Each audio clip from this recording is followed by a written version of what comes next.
Assalamualaikum everyone. You are welcome to my YouTube channel Learn DPT with Dr. Junaid Ali. So the next lecture is that the chapter number 2, the cell and its function.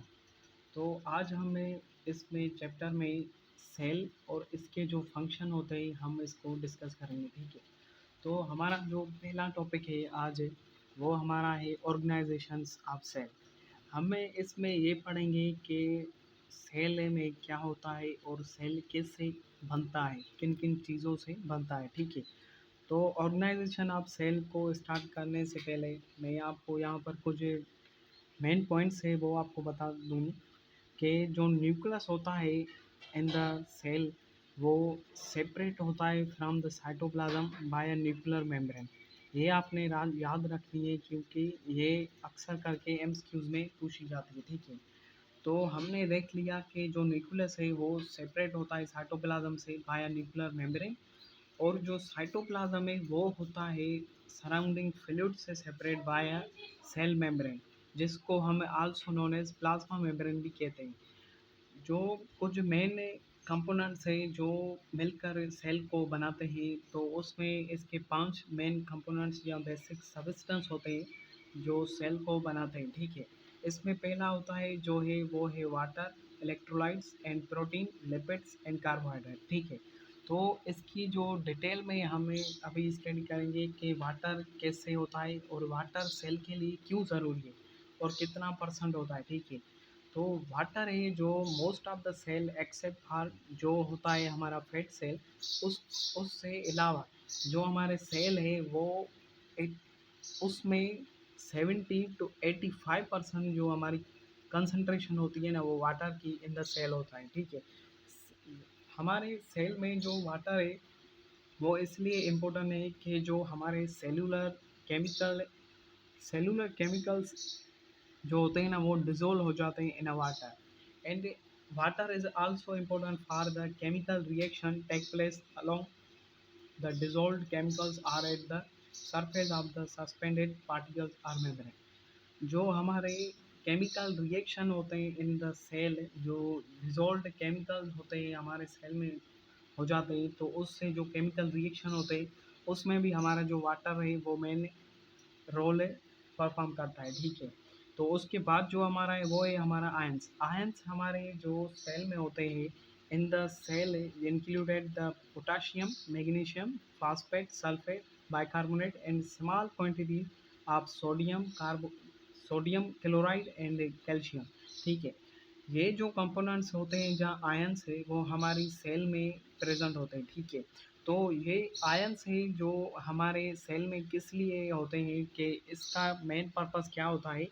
जो ions होते हैं ना वो provide करते हैं एक inorganic chemicals इसलिए वो देते हैं कि जो हमारा सेलुलर रिएक्शन होता है ना वो हमारे उसमें जो सेलुलर कंट्रोल मैकेनिज्म होता है ना उसमें कंट्रोल हो जाए। तो ये जो आयन होते हैं ना वो उसको सेलुलर कंट्रोल मैकेनिज्म भी कहलाते हैं, जो हमारी सेलुलर रिएक्शन के जो होते हैं उस लिए इम्पोर्टेंट होते हैं, ठीक है। तो इसका जो एग्जांपल है वो हम देख सकते हैं कि जो आयंस होता है तो वो एक्टिंग करते हैं at the cell membrane are required for the transmission of electrochemical impulses in the nerve and muscle fibre. जो हमारे आयंस होते हैं वो हमारे लिए इसलिए भी इम्पोर्टेंट होते हैं कि जो हमारे ट्रांसमिशन ऑफ नर्व होते हैं, जो electrochemical impulses from the nerve to the muscle fibre में जाते हैं, तो हम उसको भी आयन सी की मदद से वो ट्रांसमिट होते हैं, ठीक है। उसके बाद जो हमारा कंपोनेंट है वो है हमारा प्रोटीन। प्रोटीन हमें आफ्टर वाटर वाटर की कितनी परसेंट थी, 70 to 80%। और इसके बाद जो हमारा ज़्यादा कंसंट्रेशन जो हमारे सेल में होता है वो होता है अबाउट द प्रोटीन। प्रोटीन जो होता है वो 10 to 20% जो हमारे सेल में प्रेजेंट होता है, ठीक है। इन द सेल मास जो हमारा सेल का मास कहलाता है। जो प्रोटीन होते हैं वो हमारे सेल में जो होते हैं ना इसमें टू टाइप्स के होते हैं। एक होते हैं स्ट्रक्चरल प्रोटीन और दूसरे दूसरे होते हैं वो हमारे फंक्शनल प्रोटीन।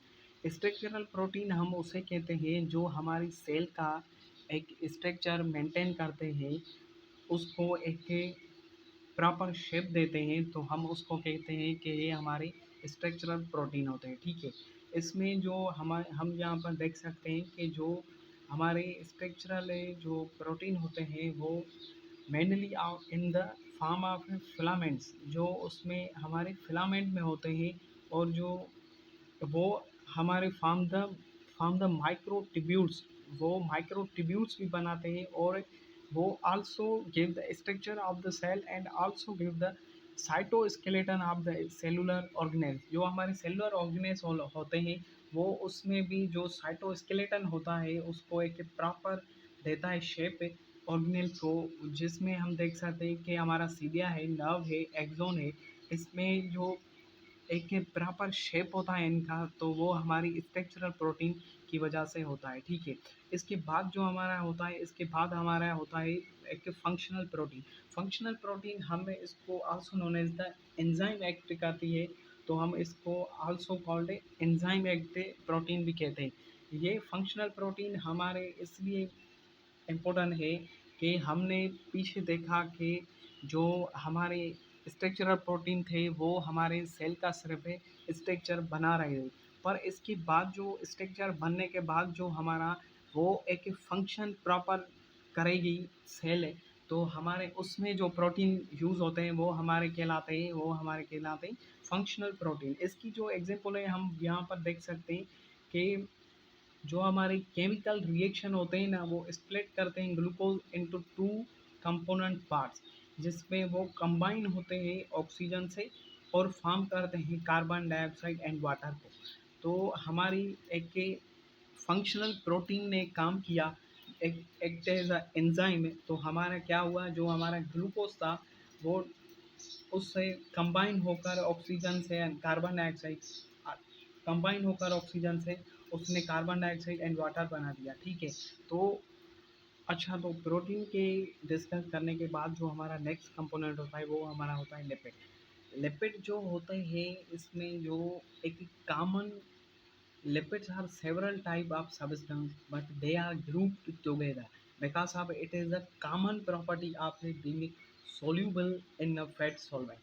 फैट जो होते हैं वो एक कॉमन ग्रुप टुगेदर होते हैं, पर इसलिए कि जो इसमें एक कॉमन प्रॉपर्टी इन होल में होती है, क्योंकि कि ये जो होते हैं सॉल्यूबल इन फैट सॉल्वेंट में हो जाते हैं, ठीक है।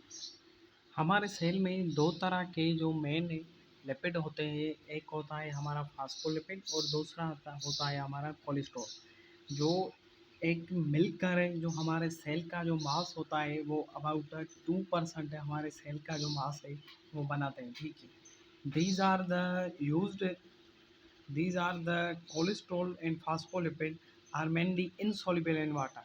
क्यों? क्योंकि ये जो लिपिड बाइलेयर मेम्ब्रेन हम आज आगे डिस्कस करेंगे कि उसमें से जो हमारा लिपिड जो सॉल्युबल सब्सटेंस होगा वो सिर्फ पास करेगा, और जो लिपिड सॉल्युबल सब्सटेंस नहीं होगा तो वो हमारा पास नहीं करेगा। वो हमें इन डिटेल डिस्कस करेंगे, ठीक है।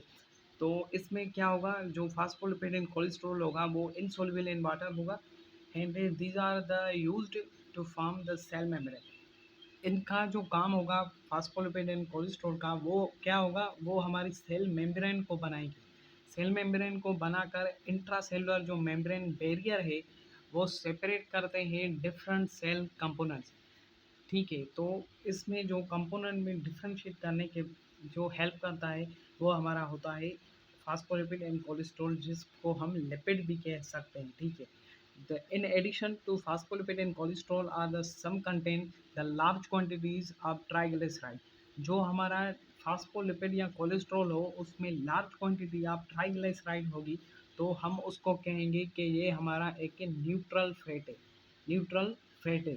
पर जो फैट सेल होगा वो एडिपोसाइट होगा। जो triglyceride obtain amount of much of 95% of the cell mass होगा इसका। जो फैट सेल्स है वो एडिपोसाइट है, जो ट्राइग्लिसराइड से अमाउंट बनकर हमारा जो सेल का मास होता है वो 95% बनाते हैं, ठीक है। The fats stored in these cell represent the body main store house.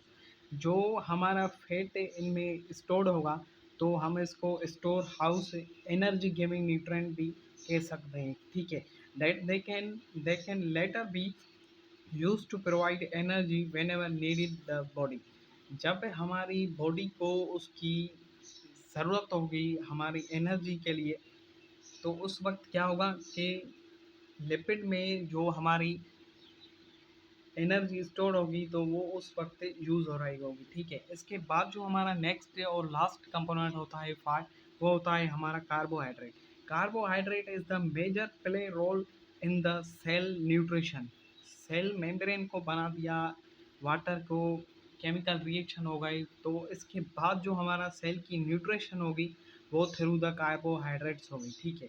Carbohydrates are the amount of usually average only about 1% in the total mass, but it increase as the much as 3% in muscle cell and and it to 6% in liver cell।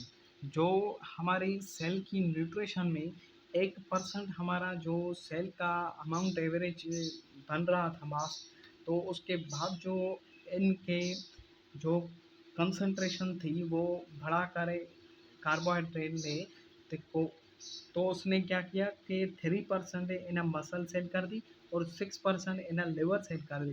Carbohydrates are the in the form of dissolve glucose. जो carbohydrate होते हैं वो हमारे इन अ cell वो इन अ dissolve glucose में होते हैं। It always present in the surrounding extra cellular fluid. जो हमारा एक्स्ट्रा सेलुलर फ्लूइड होगा उसके वो सराउंडिंग में होगी, ठीक है। Also that the rapidly available to the cell, a small amount of carbohydrate is stored in the glycogen।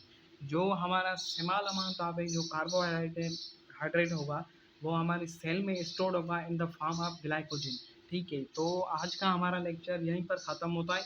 जो हमारा नेक्स्ट लेक्चर होगा वो अबाउट द सेल स्ट्रक्चर। सो खुदा हाफिज़।